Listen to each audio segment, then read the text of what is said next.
guys, welcome to my channel. I'm Romeo Dizon. This is my YouTube channel. Ang pag-usapan natin ngayon tungkol sa anxiety disorder. Kasi ang anxiety disorder ay sobrang talagang nakakapresyo sa buhay. Katulad na lang ng hindi mo maano yung pakiramdam mo. Tapos yung sarili mo parang walang-wala ka. Kaya sa susunod na episode, ilalahad ko na lahat yung mga nangyayari sa akin.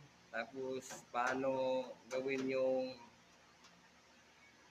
pagkaranas ng anxiety.